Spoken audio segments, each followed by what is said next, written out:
اسی کو علامہ اقبال نے کہا تھا، جدا ہو دین سیاست سے تو رہ جاتی ہے چنگیزی۔ جب دین اور سیاست دونوں الگ الگ چلتے ہیں تو پھر یہاں پر دینداری ہی دینداری ہوتی ہے، لیکن خدمت خلق دامن سے ہاتھ سے چھوٹ جاتی ہے۔ اور جہاں پر سیاست ہو کہ خدمت خلق کا بیڑا اٹھایا جائے، لیکن وہاں اللہ کا ڈر، حقوق کا معلوم ہونا اور دین کا بریک، خوف خداوندی جب یہ نہیں ہوتا تو خدمت خلق میں تبدیل ہو جاتی ہے۔ چلے تھے دین کی خدمت، خلق کی، مخلوق کی خدمت کرنے، لیکن آہستہ آہستہ نفس نے خلق کی خدمت پر لگا کر غلام بنا دیا۔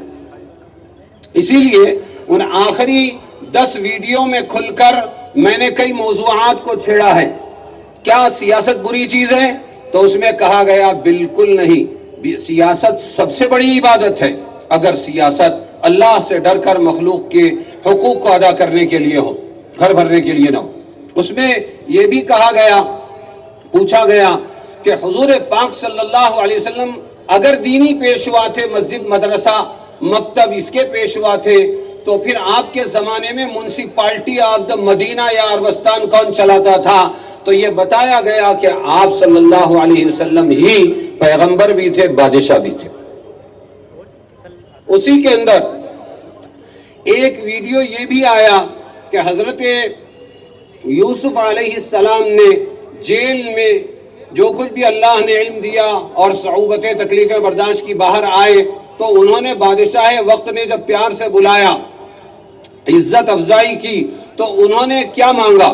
کیا یہ مانگا کہ عبادت خانہ بنا دو میرے لیے، مجھے مال دے دو، میرا گھر بنا دو، میری لوٹی زندگی واپس گئی گزری زندگی واپس لوٹا دو؟ انہوں نے جو مانگا وہ قرآن میں ہے، اجعلنی علی خزائن الارض انی حفیظ علیم، مجھے آپ وزیر خزانہ بنا دیجئے، 7 سال تک جو قحط آنے والا ہے میں اس کا مقابلہ کروں گا، مجھے اللہ نے علم دیا ہے۔ یہیں سے یہ بات ثابت ہوئی کہ سیاست میں مانگ کر کچھ نہیں لینا چاہیے، لیکن اگر یہ بات معلوم ہو کہ میں کیپیبل ہوں اور میں اس خدمت کو اچھی طرح اللہ کے لیے انجام دے سکتا ہوں، مخلوق کو موجودہ بھنور سے نکال سکتا ہوں، اگر دل میں یہ بات پکی ہو تو پھر یوسف علیہ السلام کا یہ جملہ اور یہ ڈیمانڈ قرآن بیان کر کے، ہمارا اللہ بیان کر کے یہ سکھاتا ہے کہ پھر سیاست سے پیچھے مت ہٹو، بلکہ سیاست میں آگے بڑھ کے امت کی ڈوبتی نیا کو پار لگا دو۔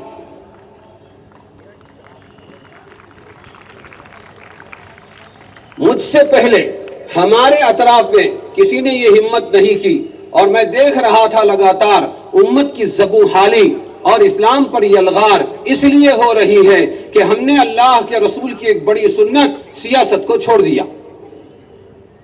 اس لیے مجھے میرے ضمیر نے اس پر اکسایا کہ ایسی کچھ معلومات اگر میرے پاس قرآن و حدیث سے ہے تو میں پیش کروں۔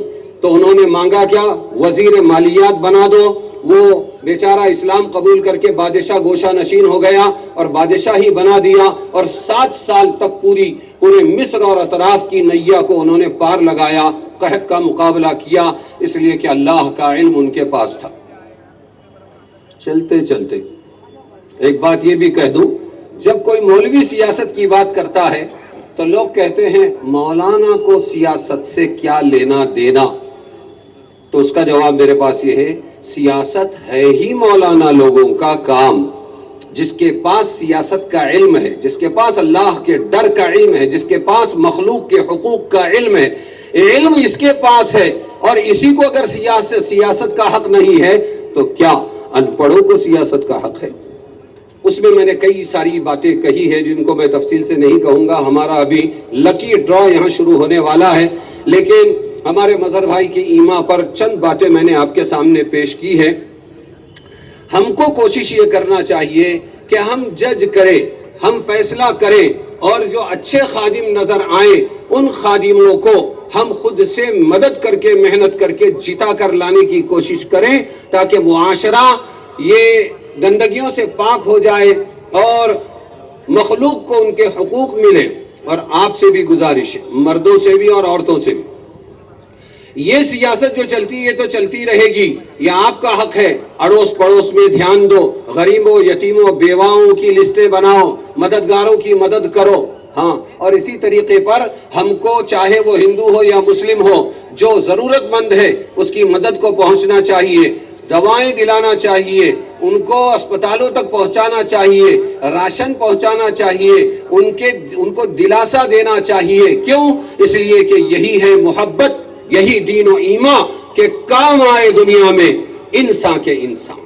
اللہ تبارک و تعالی قیامت کے دن ایک بندے اور بندی کو پکڑے گا اور پوچھے گا میں بیمار تھا، بول تو نے میری عیادت کیوں نہیں کی؟ وہ بندہ یا بندی یوں کہیں گے اے اللہ آپ تو اللہ ہیں، آپ تو بیمار نہیں ہوتے۔ اللہ فرمائے گا کہ تیرے پڑوس میں فلانا بیمار تھا یا تیرے پڑوس میں فلانی بیمار تھی، اس کے پاس کیوں نہیں گئے اور اس کو دلاسا کیوں نہیں دیا؟